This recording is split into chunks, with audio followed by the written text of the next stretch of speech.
Bonjour à tous, c'est Smart Impact, transition écologique, responsabilité sociétale des entreprises au programme comme tous les jours. Et voici le sommaire de ce lundi 9 novembre. L'invité de Smart Impact, c'est Laure Mandaron, directrice RSE de la Poste, ou quand une institution vieille de 5 siècles qui a accompagné l'histoire de France s'engage dans la transition écologique et la neutralité carbone. Notre débat RSE du jour concerne les politiques d'achat des entreprises. Les achats responsables sont-ils un levier efficace pour réduire son bilan carbone? Et puis dans Smart Ideas, vous découvrirez GreenGot, c'est une banque verte. Mais au fait, c'est quoi une banque verte? Réponse dans une vingtaine de minutes, mais tout de suite, la Poste qui s'engage dans Smart Impact.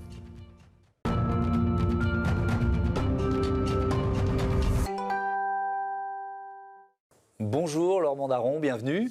Vous êtes donc la directrice RSE de la Poste. Vous venez nous parler d'une étude publiée il y a 2 semaines qui mesure l'impact environnemental des communications papier et numérique. On va y venir dans un instant. Mais d'abord, je voudrais qu'on parle de cet engagement qui ne date pas d'aujourd'hui, l'engagement de la Poste. Et on va jeter un coup d'œil sur votre empreinte environnementale et ce que vous avez déjà fait depuis une demi-douzaine d'années. Réduction de 24% des émissions de CO2 entre 2013 et 2019. Comment vous avez atteint cet objectif ? Alors à la Poste, c'est des chiffres qui font souvent tourner la tête puisqu'on a 240 000 collaborateurs, 12 000 bâtiments, on fait 50 fois le tour de la Terre tous les jours pour vous livrer vos colis et vos courriers et tous les services de proximité. Et aujourd'hui, on a des défis absolument considérables. Le e-commerce explose, ça ne vous a pas échappé. L'augmentation des volumes, surtout avec le contexte que nous traversons, c'est quelque chose d'inédit. Et un des défis, c'est comment accompagner cette croissance tout en réduisant au colis transporté l'impact environnemental, en préservant un modèle social de qualité. Ça, c'est un défi majeur. Toujours plus de vitesse, toujours plus connecté, mais tout ça, ça a une empreinte. La logistique urbaine durable, ça ne vous a pas échappé aussi qu'aujourd'hui, les citoyens sont attentifs à la manière dont on leur livre leurs colis. Donc la Poste est très engagée, je vais y revenir, sur le fait de déployer des modes de distribution qui soient plus respectueux de l'environnement. Et puis un enjeu autour des ressources naturelles. Notre planète, elle est finie. Il y a un jour du dépassement qui s'accélère tous les ans. Et donc ce défi, c'est d'optimiser notre consommation de ressources. Alors pour nous, c'est moins de vide dans nos colis, c'est de l'éco-conception de nos packaging, c'est également s'investir pour plus de réutilisation et de réemploi de toute cette matière.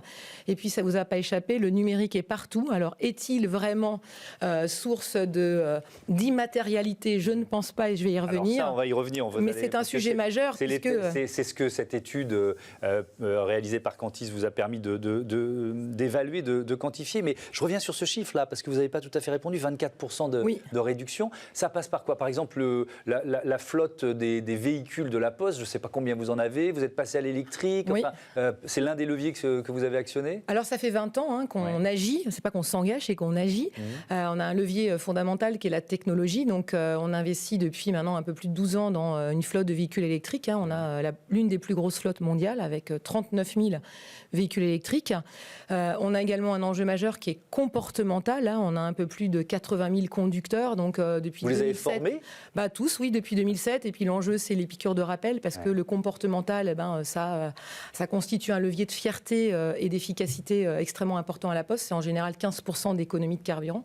Donc c'est une formation à l'éco-conduite. C'est des formations à l'éco-conduite, c'est de la mise en main. Et puis ensuite, le levier majeur de la Poste, c'est un levier qui est organisationnel puisque 90% du poids environnemental de la Poste, c'est finalement nos transports longue distance. Donc là, c'est du Tetris. C'est réussir à mettre un maximum de colis dans nos camions. Et puis ensuite, c'est d'optimiser ce vide dans nos camions. Et la Poste, aujourd'hui, elle est capable, grâce à des taux de chargement extrêmement innovants, de mettre quasiment 6 000 colis dans une même traction, alors qu'il y a encore quelques années, on en mettait 1 200. Donc l'enjeu, il est vraiment là, c'est d'optimiser cette empreinte au colis avec des technologies innovantes. Arrêter d'empacter du vide et de transporter du vide, parce que c'est ce qui se passait trop souvent dans la logistique. Je rebondis maintenant sur vos engagements, engagement 2025. Aller encore plus loin avec un engagement de réduction de 30% des émissions de CO2 d'ici 2025. Mais alors, comment vous allez faire? Parce que beaucoup de nos interlocuteurs ici disent que les premières économies sont souvent les plus faciles à faire et qu'après, c'est compliqué de réussir à remplir les objectifs et aller encore plus loin. Comment vous allez faire? Alors, les prochaines étapes, puisque cette réduction, effectivement, elle est engrangée de longue date, mais l'engagement, il est majeur à horizon 2050. Les prochaines étapes, elles sont autour de l'évolution des technologies et notamment l'arrivée du bio-GNV. Donc, on va innover pour faire que les transports progressivement passent d'un tout diesel à des motorisations moins impactantes. Ça, c'est un sujet absolument phare. Un sujet majeur aussi, c'est le recours aux énergies renouvelables. On est très fiers d'avoir 100% de notre électricité qui est issue d'énergie renouvelable, mais l'enjeu demain, c'est de produire nous-mêmes cette énergie et de l'autoconsommer. Donc, on s'y attelle, c'est très complexe. Donc, ça veut dire que vos bâtiments soient producteurs d'énergie? Oui, alors on a quasiment 6 millions de mètres carrés, donc il faut absolument qu'on utilise cet actif de manière la plus efficiente possible. Et puis, il y a un sujet absolument fondamental pour nous aujourd'hui, je vous en parlais tout à l'heure, c'est cette logistique qui innove tous les jours, de manière à avoir finalement toujours plus de colis et toujours mieux packagés. Et ça, c'est une relation de tous les jours avec nos clients, dans des partenariats extrêmement vertueux qu'on essaie de dynamiser et de rendre encore plus vertueux.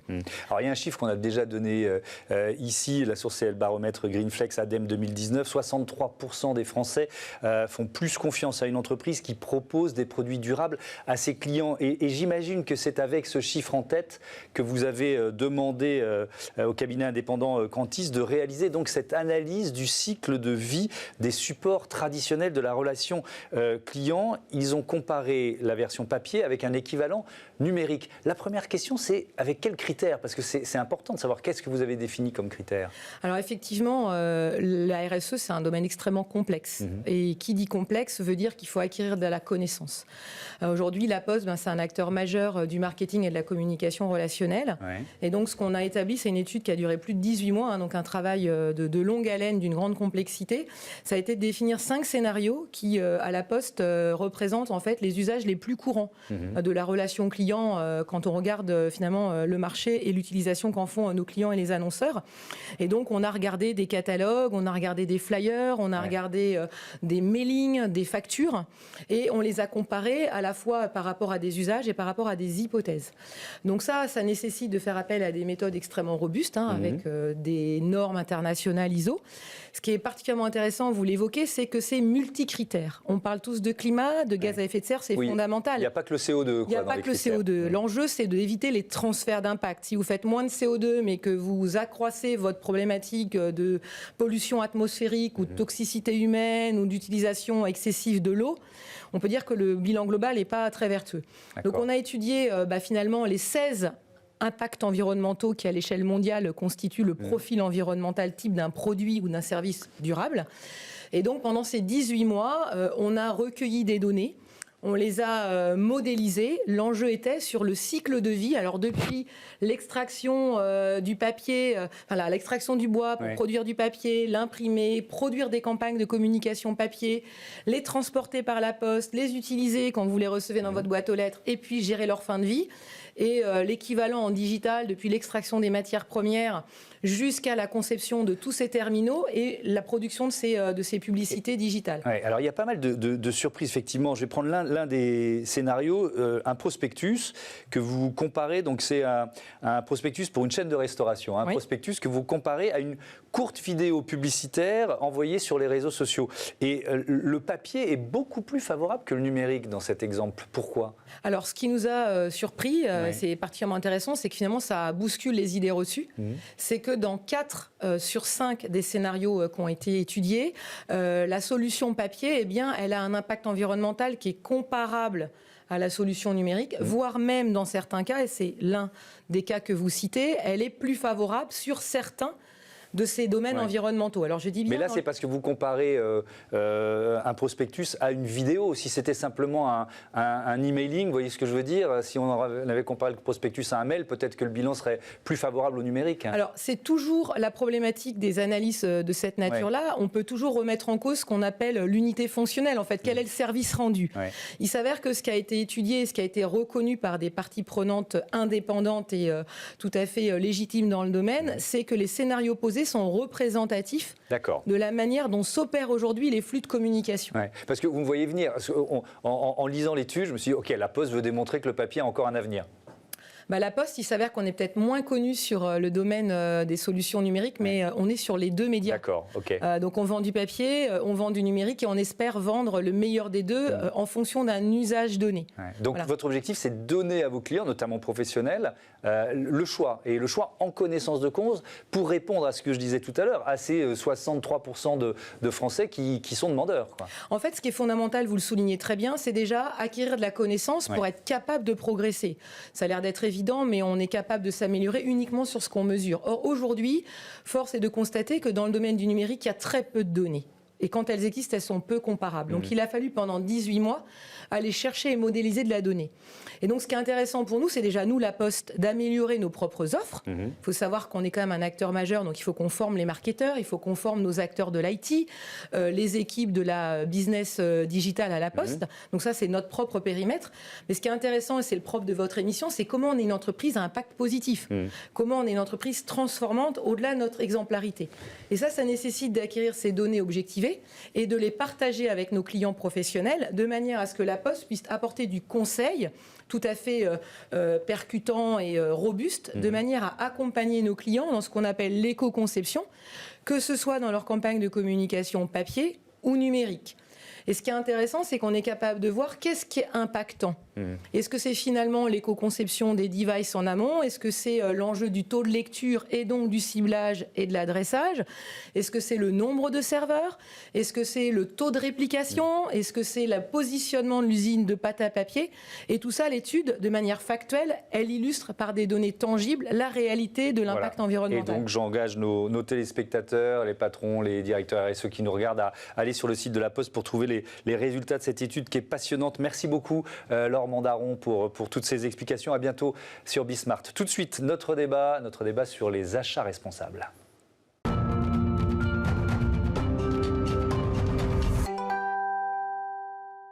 Les achats responsables sont donc au cœur de notre débat. Sont-ils un levier efficace pour réduire son empreinte et son bilan carbone? Pour répondre à cette question, je reçois Juliette Guillemin. Bonjour. Vous êtes experte achat responsable et éthique des affaires dans le groupe AFNOR. Et puis on a avec nous Thomas Parouti, le président de l'agence Mieux, un habitué de cette émission, qui est en visioconférence. J'espère que ça marche. Thomas, bonjour. Ça m'a l'air de Ça marche très bien. Bonjour à tous les deux. Bienvenue à vous. AFNOR, groupe associatif qui publie des normes qui sont créées par et pour les professionnels à leur demande. On l'a vu notamment au début du premier confinement, quand il a fallu donner une norme, un label à un masque grand public. Ça vous a pris 7 jours, ça a fait bosser 150 professionnels. Exactement. Donc ça, c'est pour donner un petit exemple de ce que vous êtes capable de faire. Sur les achats responsables, on va rentrer dans le vif du sujet. Comment vous accompagnez les entreprises sur ce terrain? Grâce à des labels, grâce à des études? Comment vous faites? Alors en fait, on accompagne les entreprises privées, mais également les organisations publiques de différentes façons. D'abord en faisant du conseil, de la formation. Sur ce sujet-là, comme sur beaucoup de sujets, on est quand même dans la conduite du changement. Amener les acheteurs à se poser des nouvelles questions dans tout le processus achat. Donc la formation, pour moi, est indispensable. Et puis après, on les accompagne également grâce à des outils pour les aider effectivement à pouvoir faire face à des enjeux effectivement qui sont nouveaux pour eux. On ne leur demande pas d'être des spécialistes RSE, mais néanmoins d'intégrer ces enjeux-là. Quand on dépense entre 50 et 60% de son chiffre d'affaires dans l'achat de produits ou de prestations extérieures, on comprend l'impact que peuvent avoir les achats effectivement pour faire face à ces enjeux. Alors Thomas Parouti, c'est un levier efficace, ça semble assez évident quand on vient d'entendre le chiffre que Juliette Guillemin nous a donné. Jouer sur les achats responsables, c'est un levier efficace. C'est un levier efficace et c'est un sujet à travailler très rapidement. On voit que les entreprises ont mis en place des stratégies climat. Donc le sujet des achats, en fait, il arrive assez vite. Parce que du coup, les acheteurs mettent la pression sur leurs fournisseurs en exigeant des critères environnementaux et sociaux plus élevés quand ils achètent des produits et quand ils achètent aussi du service ou quand ils changent de bâtiment. Voilà, il y a plein de leviers sur les achats sur lesquels on peut vraiment progresser. Et je vous pose la question d'abord à vous, Thomas. Les entreprises, elles sont de plus en plus demandeuses sur le principe, mais aussi sur ce que disait Juliette Guillemin, c'est-à-dire sur des outils pour bien acheter. Oui, elles font le tour de tous leurs achats et elles essaient d'améliorer. Alors après, ce qui est compliqué, comme le disait déjà Juliette, C'est cette capacité de l'acheteur à se poser les bonnes questions et à dire, tiens, il va falloir que je fasse différemment. Typiquement, quand aujourd'hui, depuis très longtemps, les entreprises achètent des ordinateurs, est-ce qu'on peut passer à de la location? Est-ce qu'on peut dire, tiens, je vais acheter aussi des ordinateurs reconditionnés? Voilà, il faut qu'en fait, il y a tout un travail de l'acheteur sur quel est le vrai besoin que j'ai. Qu'est-ce que je dois produire comme effet en achetant ce produit-là? Et donc, du coup, ça demande un changement de perspective. Et c'est le premier travail de l'acheteur. Et après, les champs sont très ouverts. Et comme je le disais, la stratégie climat est de plus en plus présente dans l'entreprise, il faut baisser son bilan carbone absolument. Et donc, entre guillemets, délaisser le sujet sur des fournisseurs, c'est la solution qu'on pourrait penser de facilité. Oui, c'est effectivement une solution de facilité. L'AFNOR, on va rentrer dans le détail des outils que vous proposez. Vous proposez notamment un outil de cartographie des risques. Comment il fonctionne ? Alors en fait, effectivement, on propose un outil de cartographie des risques RSE lié à la chaîne d'approvisionnement. C'est une des premières mesures en fait que demande la loi sur le devoir de vigilance, qui est sortie en avril 2017, qui concerne les grandes entreprises de plus de 5000 personnes et qui demande en fait aux entreprises d'identifier et de prévenir les atteintes à l'environnement et aux droits humains. Et en fait, l'outil de cartographie des risques permet aux acheteurs d'identifier en fonction de ce qu'ils achètent, donc la catégorie d'achat croisée par les pays, quelles sont la typologie des enjeux par rapport, par exemple, si vous achetez de l'intérim ou si vous achetez des terres rares, vous comprenez bien que la typologie des enjeux est complètement différente. Et ça fonctionne aussi ça dépend aussi du pays dans lequel vous achetez, évidemment. C'est la raison pour laquelle on a deux clés d'entrée qui sont les segments d'achat, ce que vous achetez et les pays, croisés sur 13 enjeux de la RSE, donc des enjeux environnementaux, sociaux et éthiques. Parce qu'on a souvent une image très écolo et environnementale de la RSE, mais bien sûr, les enjeux sociaux de discrimination, de travail d'enfants, travail précaire, travail non déclaré. Et il ne faut pas croire que c'est uniquement à l'autre bout de la planète. Vous êtes venu avec une gourde, c'est pas seulement pour boire, même si ici aussi on a notre gourde pour économiser le plastique. Qu'est-ce qu'elle représente? Qu'est-ce qu'elle symbolise en quelque sorte, si vous voulez nous la montrer? Alors voilà, c'est ma petite gourde personnelle et je l'apprécie d'autant plus que effectivement c'est une gourde qui est produite en France. Voilà, avec que des fournisseurs français et qui coûte peut-être 2 fois plus cher qu'une gourde achetée à l'autre bout du monde. Mais l'intérêt, c'est qu'au-delà effectivement de son impact carbone, qui est bien moindre, elle fait travailler l'économie française. Il y a également une entreprise du secteur adapté qui participe à la création de cette gourde. Et donc, ce qui est important, en fait, pour l'acheteur, je disais qu'on est dans la conduite du changement, c'est-à-dire que plutôt que d'analyser uniquement le prix facial du produit qu'il va acheter, il va peut-être l'acheter en Asie 6 €, là où il va l'acheter 12 € en France, certes, mais en fait, il faut absolument que l'acheteur intègre dans son analyse de rentabilité l'ensemble du coût, c'est-à-dire ce qu'on appelle le TCO, le coût en coût global, en intégrant et l'extraction des matières premières jusqu'à la fin de vie du produit. Voilà, tout ce qui est recyclage, etc. Et par exemple, l'empreinte carbone, il va y avoir effectivement un coût également lié à l'empreinte carbone qu'il faut intégrer dans l'achat de ce produit-là. Mais Thomas Parouti, je reprends cet exemple. Un prix du simple au double, ça ne doit pas être si facile de convaincre un entrepreneur dans sa politique d'achat quand même. Non, c'est vrai, mais on le sait, la valeur d'une entreprise, c'est la réputation. 70% de la valeur d'une entreprise, c'est sa réputation, c'est sa marque. Donc en ce moment, vous avez peut-être vu qu'il y a des petits scandales qui sont en train de sortir où des marques de sport, de vêtements font fabriquer dans des camps ouïghours, mais ils ne le savaient peut-être pas, mais en tout cas, ils achetaient peut-être pas très cher. Ils font fabriquer certains polos qu'on peut acheter ensuite dans leur magasin. Donc là, de toute façon, il n'y a pas le risque est tellement important qu'il y a une vraie nécessité d'être vigilant sur ce type d'achat parce que ça n'a pas de prix, la réputation.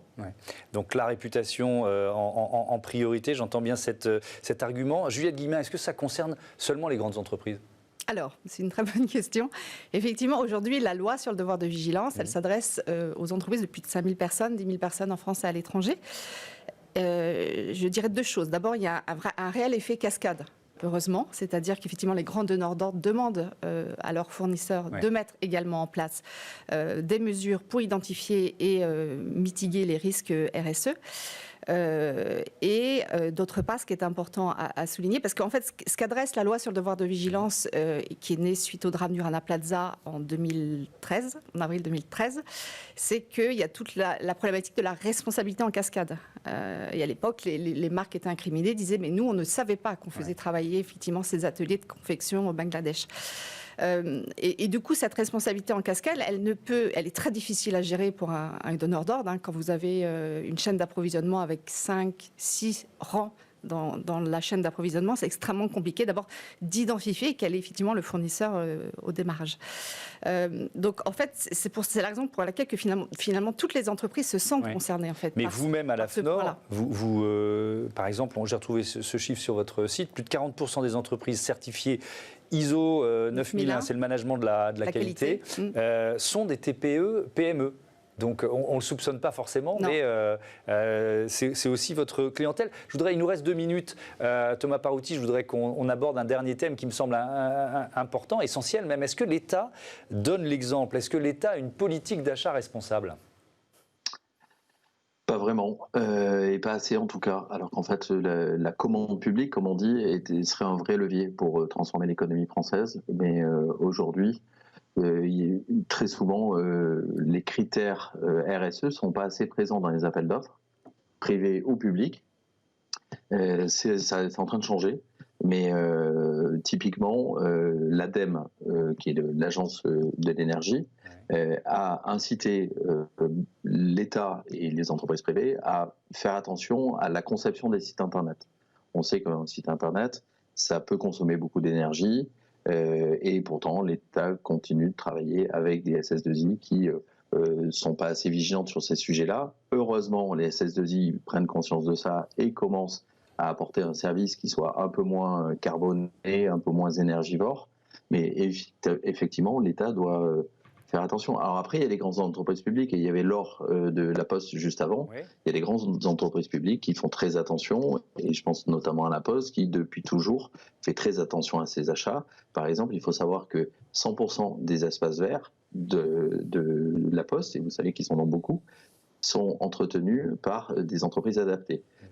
Par exemple, tout le textile, vous savez, les petits gilets bleus que ont les postiers, c'est là aussi des achats responsables. Ils sont passés depuis très longtemps sur des achats où ils prennent en compte les sujets environnementaux et sociaux, avec parfois de la fabrication française. En tout cas, ils mettent des critères de plus en plus élevés pendant les appels d'offres qu'ils transmettent. Oui, Laure Mandaron, la directrice RSE de La Poste, qui était notre invitée. Un dernier mot, moins d'une minute.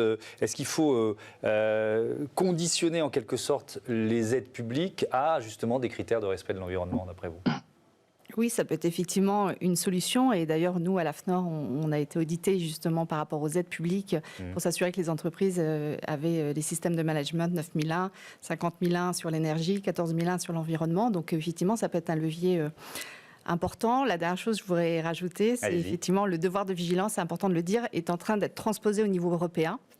Et c'est vrai que la crise de la Covid a fait accélérer effectivement le texte de loi. Le commissaire européen commence à parler du fait que toutes les entreprises seront concernées et il y aura peut-être à la clé effectivement des sanctions pécuniaires ou pénales. Et malheureusement, c'est un peu aussi la façon dont on avance sur ce sujet-là. Merci beaucoup. Merci. C'était un grand plaisir. À tous les deux. Merci Thomas, merci Juliette Guillemin. Merci tout de suite, c'est Smart Ideas. À bientôt. Tout de suite, c'est Smart Ideas. Tiens, question, est-ce que vous voulez changer de banque ?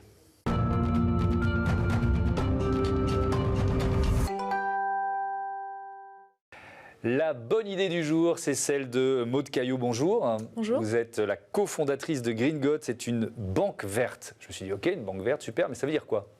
Alors c'est une néobanque verte, pour être précise. En fait, c'est une banque mobile, accessible par téléphone, où on propose un compte courant, une carte de paiement et des produits d'épargne. Et en fait, ça solutionne un très gros problème assez méconnu, à savoir la pollution de son argent à la banque. La pollution de son argent à la banque, c'est-à-dire que l'argent que moi j'ai sur mon compte courant, Vous dites qu'il pollue. Exactement, sur votre compte courant, surtout sur votre épargne. Ouais. En fait, il ne faut pas l'imaginer comme dans un Lucky Luke, enfermé dans un coffre à vous attendre. Non, bien évidemment, il travaille, il est investi par votre banque et il investit aujourd'hui massivement sur l'actif carboné, donc du pétrole, du charbon ou du gaz, ce qui fait qu'il a une empreinte carbone énorme et qu'en moyenne, il y a plus de la moitié de votre empreinte carbone personnelle qui est à la banque. Donc vous engagez à l'inverse, à ce que l'argent de vos clients ne finance pas le réchauffement climatique, parce que c'est ça votre argument. Exactement. Comment vous tenez cet engagement? En fait, on redirige les investissements vers des actifs qui sont verts, qui sont plus écologiques et qui sont labellisés, ISR ou Greenfin notamment, c'est-à-dire qui sont garantis à être investis sur des placements qui financent les énergies renouvelables, ou le traitement des déchets, ou l'agriculture plus durable, ou la rénovation thermique aussi, un très grand enjeu.